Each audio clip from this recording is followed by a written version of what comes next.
ANM ನ್ಯೂಸ್ಗೆ ಸ್ವಾಗತ.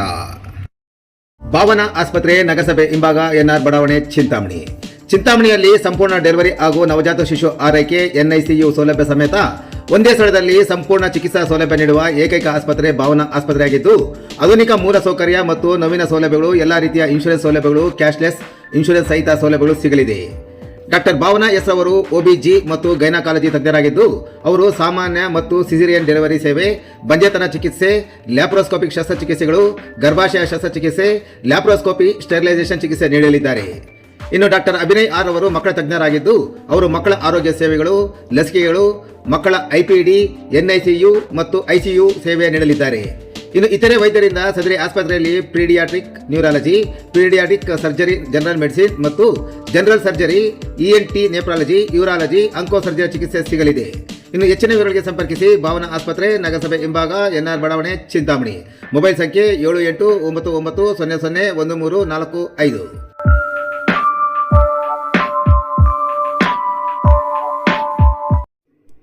ರಾಷ್ಟ್ರೀಯ ಹಬ್ಬಗಳ ಆಚರಣಾ ಸಮಿತಿ ಮತ್ತು ನೇಕಾರರ ಸಂಘದ ವತಿಯಿಂದ ದೇವರ ದಾಸಿಮಯ್ಯ ಜಯಂತಿ ಆಚರಣೆ. ದಾಸಿಮಯ್ಯನವರು ಕೇವಲ ಒಬ್ಬ ವಚನಕಾರರಲ್ಲ, ಅವರು ಆದಿ ವಚನಕಾರರು ಎಂದು ಪ್ರಸಿದ್ಧರಾದವರು. 12ನೇ ಶತಮಾನದ ಮುನ್ನವೇ ವಚನ ಸಾಹಿತ್ಯಕ್ಕೆ ಅಡಿಪಾಯ ಹಾಕಿದವರು ಎಂದು ಚಿಂತಾಮಣಿ ತಾಲೂಕು ಪಂಚಾಯಿತಿ ಕಾರ್ಯನಿರ್ವಹಣಾಧಿಕಾರಿ ಆನಂದ್ ಎಸ್ ರವರು ಹೇಳಿದರು. ಅವರು ರಾಷ್ಟ್ರೀಯ ಹಬ್ಬಗಳ ಆಚರಣಾ ಸಮಿತಿ ಮತ್ತು ನೇಕಾರರ ಸಂಘದ ವತಿಯಿಂದ ಚಿಂತಾಮಣಿ ನಗರದ ಸಾಮರ್ಥ್ಯ ಸೌಧದ ತಾಲೂಕು ಪಂಚಾಯಿತಿ ಸಭಾಂಗಣದಲ್ಲಿ ಹಮ್ಮಿಕೊಂಡಿದ್ದ ದೇವರ ದಾಸಿಮಯ್ಯ ಜಯಂತಿ ಕಾರ್ಯಕ್ರಮಕ್ಕೆ ಚಾಲನೆ ನೀಡಿ ಮಾತನಾಡುತ್ತಿದ್ದರು. ವೃತ್ತಿಯಲ್ಲಿ ನೇಕಾರರಾಗಿದ್ದು ಬಟ್ಟೆಯನ್ನು ನೇಯುತ್ತಲೇ ಸಮಾಜಕ್ಕೆ ಮೌಲ್ಯಯುತವಾದ ವಚನಗಳನ್ನು ನೀಡಿದರು. ಮನುಷ್ಯನ ಮಾನವನ್ನು ಮುಚ್ಚಲು ಬಟ್ಟೆ ನೀಡಿದಂತೆ ಅಜ್ಞಾನವನ್ನು ದೂರ ಮಾಡಲು ಜ್ಞಾನದ ವಚನಗಳನ್ನು ನೀಡಿದವರು. ಇಂದಿಗೂ ಅವರ ವಿಚಾರಗಳ ಮೂಲಕ ನಮ್ಮ ನಡುವೆ ಜೀವಂತವಾಗಿದ್ದಾರೆ ಎಂದರು. ಇಂದು ಮನುಷ್ಯ ಚಂದ್ರಲೋಕಕ್ಕೆ ಹೋಗಿದ್ದಾನೆ, ಆಕಾಶದ ಎತ್ತರಕ್ಕೆ ಬೆಳೆದಿದ್ದಾನೆ. ಆದರೆ ಪಕ್ಕದಲ್ಲಿ ನೋವಿನಿಂದ ನರಳುತ್ತಿರುವ ಮನುಷ್ಯನಿಗೆ ಸಾಂತ್ವನ ಹೇಳುವುದನ್ನು ಮರೆತಿದ್ದಾರೆ ಎಂದ ಇಒ, ನಾನು ಹುಡುಕುತ್ತಿರುವುದು ಮನುಷ್ಯರನ್ನು, ದಯವಿಟ್ಟು ಅವರು ಎಲ್ಲಿದ್ದಾರೆ ಎಂದು ಹೇಳಿ ಎಂಬ GS ಶಿವರುದ್ರಪ್ಪನವರ ಸಾಲುಗಳನ್ನು ಉಲ್ಲೇಖಿಸಿ, ಸಮಾಜದಲ್ಲಿ ಜಾತಿ ಧರ್ಮಗಳಿಗಿಂತ ಮಿಗಿಲಾದ ಮಾನವೀಯತೆ ಮುಖ್ಯ ಎಂದ ಅವರು, ಕೇವಲ ಜಯಂತಿ ಬಂದಾಗ ಮಾತ್ರ ಇಂತಹ ಮಹಾತ್ಮರನ್ನು ನೆನಪಿಸಿಕೊಳ್ಳದೆ ಅವರ ವಿಚಾರಗಳನ್ನು ಪ್ರತಿನಿತ್ಯದ ಜೀವನದಲ್ಲಿ ಅಳವಡಿಸಿಕೊಳ್ಳುವುದೇ ನಾವು ಅವರಿಗೆ ಸಲ್ಲಿಸುವ ನಿಜವಾದ ಗೌರವ ಎಂದರು. ಇನ್ನು ನೇಕಾರರ ಒಕ್ಕೂಟದ ಚಿಂತಾಮಣಿ ತಾಲೂಕು ಅಧ್ಯಕ್ಷ ಚೊಕ್ಕಳ್ಳಿ ನಾಗರಾಜರವರು ಮಾತನಾಡಿ, 10ನೇ ಶತಮಾನದ ಕನ್ನಡದ ಆದ್ಯ ವಚನಕಾರರಾಗಿದ್ದ ನೇಕಾರಿಕೆಯನ್ನು ತಮ್ಮ ಕಾಯಕವಾಗಿ ಮಾಡಿಕೊಂಡಿದ್ದವರು ದೇವರ ದಾಸಿಮಯ್ಯ. ರಾಮನಾಥ ಎಂಬ ಅಂಕಿತ ನಾಮದೊಂದಿಗೆ ಸುಮಾರು 176 ವಚನಗಳನ್ನು ರಚಿಸಿದ್ದಾರೆ.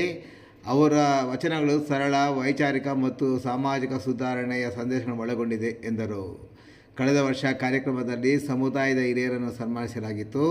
ಈ ವರ್ಷ 10ನೇ ತರಗತಿ ಮತ್ತು PUC ಪರೀಕ್ಷೆಯಲ್ಲಿ 80% ಹೆಚ್ಚು ಅಂಕ ಪಡೆದ ಪ್ರತಿಭಾವಂತ ವಿದ್ಯಾರ್ಥಿಗಳನ್ನು ಗುರುತಿಸಿ ಸನ್ಮಾನಿಸುವ ಕಾರ್ಯಕ್ರಮ ಮತ್ತು ವೇದಿಕೆಯ ಗಣ್ಯರನ್ನು ಸನ್ಮಾನಿಸುವ ಕಾರ್ಯಕ್ರಮವನ್ನು ಹಮ್ಮಿಕೊಂಡಿರುವುದು ಸಂತಸ ತಂದಿದೆ ಎಂದರು. ನೇಕಾರರ ಸಮುದಾಯ ಭವನಕ್ಕೆ ಜಾಗವನ್ನು ಮಂಜೂರು ಮಾಡುವಂತೆ ಅವರು ಮನವಿ ಮಾಡಿದರು. ಇನ್ನು ಕಾರ್ಯಕ್ರಮದಲ್ಲಿ ತಹಶೀಲ್ದಾರ್ ಸುದರ್ಶನ್ ಯಾದವ್, ಕ್ಷೇತ್ರ ಶಿಕ್ಷಣಾಧಿಕಾರಿ ತನುಜಾ, ನಗರಸಭೆ ಪೌರಾಯುಕ್ತ GN ಚಲಪತಿ, ನಗರ ಯೋಜನಾ ಪ್ರಾಧಿಕಾರದ ಅಧ್ಯಕ್ಷ ಶ್ರೀನಾಥ್ ಬಾಬು, ಪದ್ಮಶಾಲಿ ಸಂಘದ ಅಧ್ಯಕ್ಷ ವೆಂಕಟೇಶ್, ಉಪಾಧ್ಯಕ್ಷ ಚೌಡಪ್ಪ, ಗೌರವ ಅಧ್ಯಕ್ಷ ನಿರ್ಮಕಲ್ ಮಂಜುನಾಥ್, ಲಕ್ಷ್ಮಣ್, ಆದಿನಾರಾಯಣ, ರಾಮಕೃಷ್ಣಪ್ಪ, ವೆಂಕಟನಾರಾಯಣ್, ಚೊಕ್ಕಳ್ಳಿ ಪ್ರಭಾಕರ್ ರೆಡ್ಡಿ, ಮೋಹನ್ ಸೇರಿದಂತೆ ಮತ್ತಿತರರು ಈ ಸಂದರ್ಭದಲ್ಲಿ ಉಪಸ್ಥಿತರಿದ್ದರು.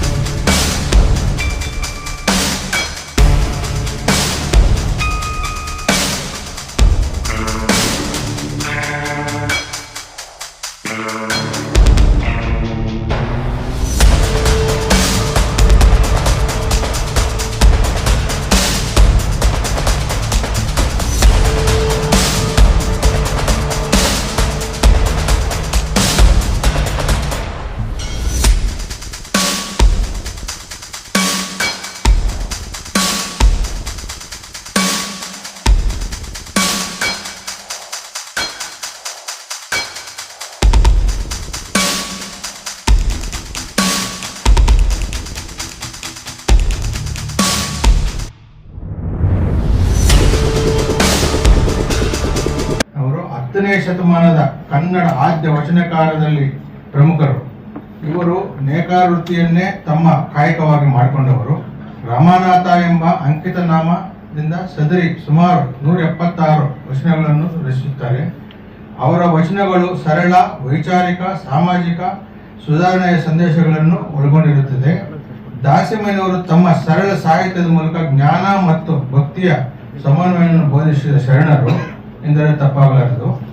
ಕಳೆದ ವರ್ಷ ಆಚರಿಸಿದ ದೇವರ ದಾಸಿಮಯ್ಯ ಜಯಂತಿ ಕಾರ್ಯಕ್ರಮದಲ್ಲಿ ಸಮುದಾಯದ ಹಿರಿಯರನ್ನು ಗುರುತಿಸಿ ಸನ್ಮಾನ ಮಾಡಿ ಗೌರವಿಸಲಾಯಿತು. ಅದರಂತೆ ಈ ವರ್ಷ ಕಳೆದ ಸಾಲಿನಲ್ಲಿ 10ನೇ ತರಗತಿ ಮತ್ತು PUC ಪರೀಕ್ಷೆಯಲ್ಲಿ 80%ಕ್ಕಿಂತ ಹೆಚ್ಚಿನ ಅಂಕ ಪಡೆದು ಉತ್ತೀರ್ಣರಾದ ಪ್ರತಿಭಾವಂತ ವಿದ್ಯಾರ್ಥಿಗಳನ್ನು ಗುರುತಿಸಿ ಕಾರ್ಯಕ್ರಮಗಳನ್ನು ಹಮ್ಮಿಕೊಳ್ಳುವ ಮೂಲಕ ದೇವರ ದಾಸಿಮಯ್ಯ ಜಯಂತಿಯನ್ನು ಅರ್ಥಪೂರ್ಣವಾಗಿ ಆಚರಿಸಿಕೊಂಡು ಬರುತ್ತಿದ್ದೇವೆ. ಈ ಹಿಂದಿನ ವರ್ಷ ಕಾರ್ಯಕ್ರಮದಲ್ಲಿ ಸಂದರ್ಭದಲ್ಲಿ ಸಮುದಾಯ ಬಗ್ಗೆ ಭವನದ ಬಗ್ಗೆ ಮನವಿಯನ್ನು ನೀಡುತ್ತೇವೆ.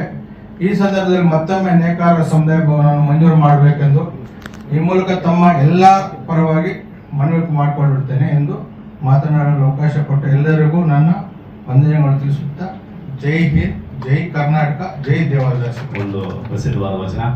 ಅವರ ಪಾದಪದ್ಮಗಳಿಗೆ ನಮಸ್ಕರಿಸುತ್ತಾ ವೇದಿಕೆ ಮೇಲಿರುವ ಆದಿ ವಚನಕಾರರು ಅಂತೇಳಿ ಹೆಸರು ಪಡೆದಿರ್ತಕ್ಕಂಥವ್ರು, ಮೊಟ್ಟ ಮೊದಲ ವಚನಕಾರರು ದೇವರದಾಸಮಯ್ಯನವರು. ಅದಾದ ನಂತರ ಬಂದಿರತಕ್ಕಂಥವ್ರು ಎಲ್ಲ ವಚನಕಾರರು. 12ನೇ ಶತಮಾನದಲ್ಲಿ ಬಹಳಷ್ಟು ಜನ ವಚನಕಾರರು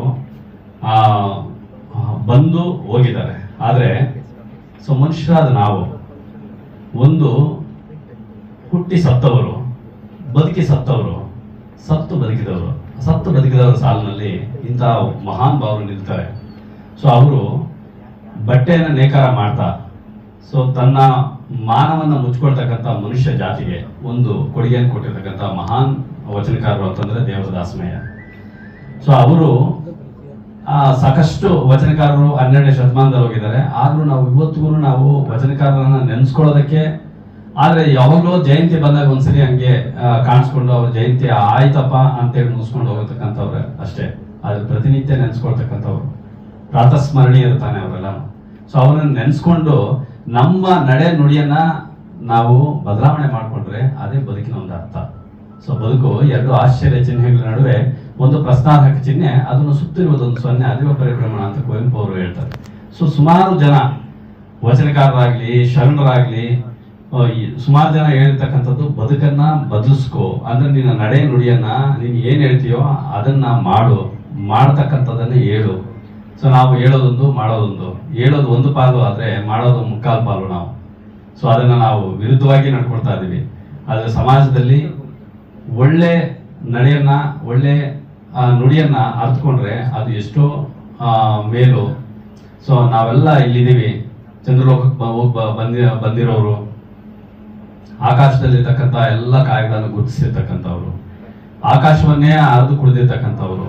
ಆದ್ರೆ ಪಕ್ಕದಲ್ಲಿರ್ತಕ್ಕಂಥ ಮನುಷ್ಯನಿಗೆ, ಪಕ್ಕದಲ್ಲಿರ್ತಕ್ಕಂಥ ನೋವಾಗ್ತಾ ಇರ್ತಕ್ಕಂಥ ಮನುಷ್ಯನನ್ನ ಗುರುತಿಸಿ ಅವನಿಗೆ ಸಾಂತ್ವನ ಹೇಳ್ತಕ್ಕಂಥದ್ದನ್ನು ಮರೆತಿದ್ದೀವಿ. ಇವತ್ತು ಮನುಷ್ಯತ್ವನ ನಾವು ಮರೆತಿದ್ದೀವಿ. ಮನುಷ್ಯರಾಗಿ ನಾವು ಬದುಕಬೇಕು. ಅದಕ್ಕೆ ಪವಿತ್ರ ಭಾರತ ದೇಶದಲ್ಲಿ ಹಿಂದೂಗಳಿದ್ದಾರೆ, ಮುಸಲ್ಮಾನರಿದ್ದಾರೆ, ಸಿಖ್ರಿದ್ದಾರೆ, ಜೈನರಿದ್ದಾರೆ, ಬೌದ್ಧರಿದ್ದಾರೆ, ಒಕ್ಕಲಿಗರಿದ್ದಾರೆ, ದಲಿತರಿದ್ದಾರೆ. ಆದ್ರೆ ನಾನು ಹುಡುಕ್ತಾ ಇರೋದು ಮನುಷ್ಯರನ್ನ. ದಯಮಾಡಿ ಹೇಳಿ ಎಲ್ಲಿದ್ದಾರೆ ಅಂತೇಳಿ GS ಶಿವರುದ್ರಪ್ಪನವರು ಹೇಳ್ತಾರೆ. ಅಂದ್ರೆ ನಾವೆಲ್ಲ ಸ್ಪೀಸಿಸ್.